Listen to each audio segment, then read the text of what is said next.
Hello, everyone. This is Ray Kierna. Most know me from my work with helicopters.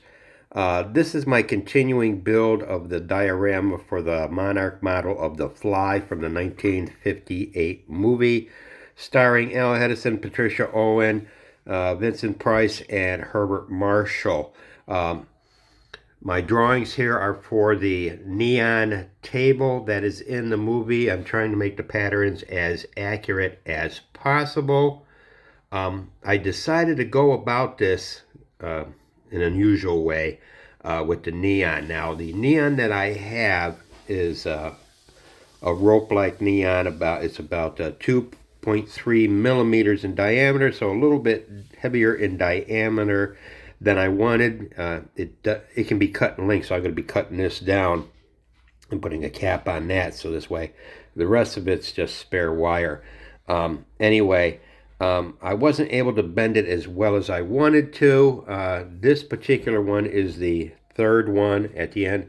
The first one is blue, center one is green, last one is blue.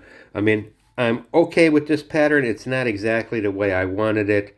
The other ones will be pretty close to what's in the movie. So this one's this one's about, I would have to say about 80% film accurate.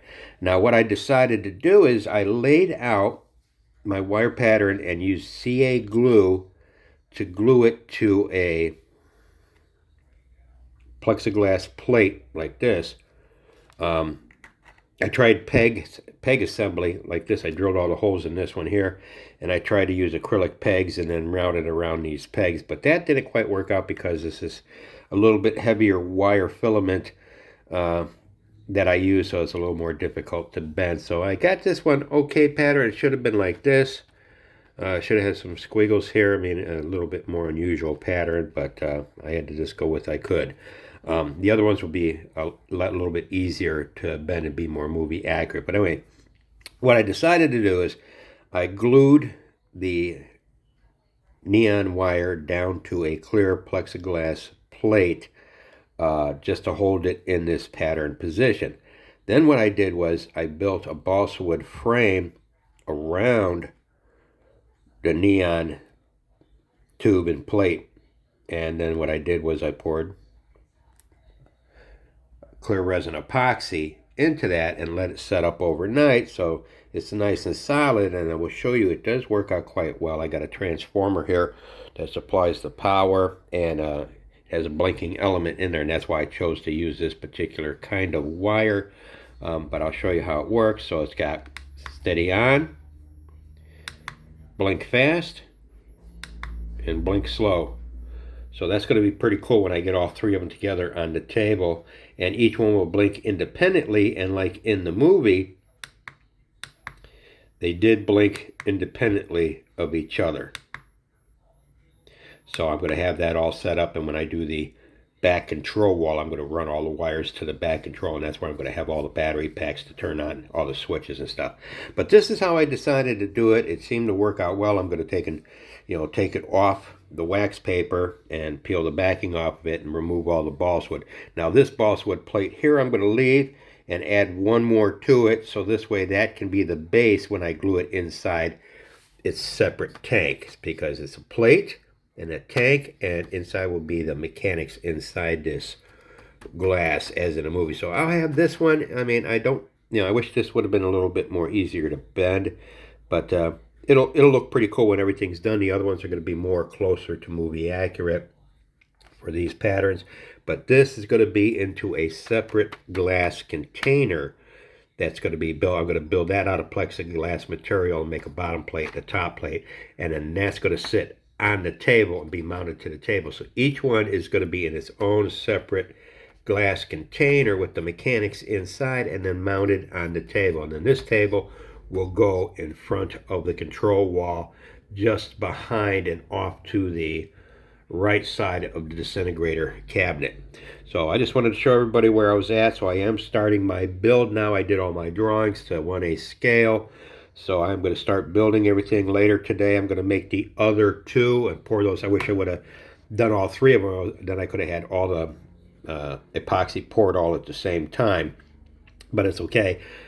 This one I'll trim. I'll rewire the, see it's plug and play. So I'm going to take and cut this off here and extend the wire so I can run the wire all the way across the floor and into the back of the wall, and I'll still have the plug and play. So that'll be nice. And the wiring and the neon I used, I'll get the package for you to show you what I used. I got all my goodies here to put everything together with here. Okay, here it is. So anyway, so the neon I used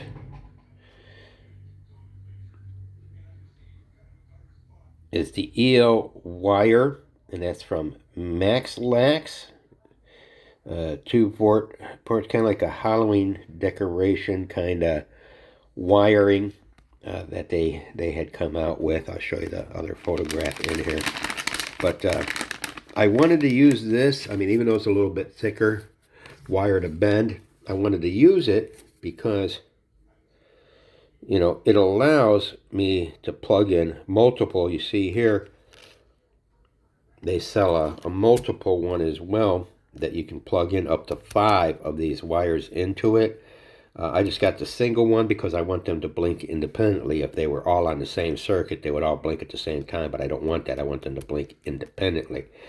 But they sell a variety of colors: blue, red, green, yellow. So I really like this wire.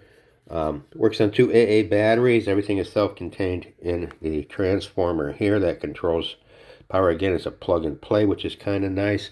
Again, the effect is really cool. You know, so it should replicate everything when I get everything done. It'll replicate a good part of this in the movie. So this particular assembly, I wanted it to be 100% movie accurate, but because of the diameter of the wire, which is 2.3 millimeters, it's a little bit over 1/16 of an inch in diameter. It was a little more difficult to bend. So this pattern, I could have kind of rerouted it a little bit differently than I did actuality here. And it, you know, had the little squiggles there, but that'll be good for now. And like I said, these two will be a little more accurate. So this assembly here will probably be about 90% movie accurate.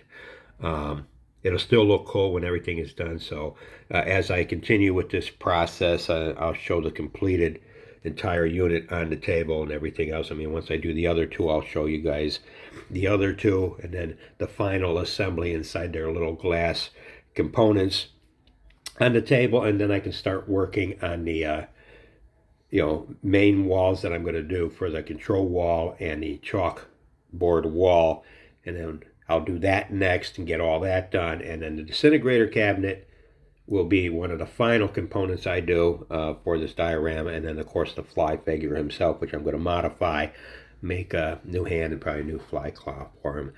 So this is Ray Kierna, my 1958 building of the diorama for the Monarch model of the Fly, 1958 movie. So if you like what you see, make any comments you care. If you like what you see, again, subscribe to my channel. This is Ray Kierna signing off for now. Thanks for watching.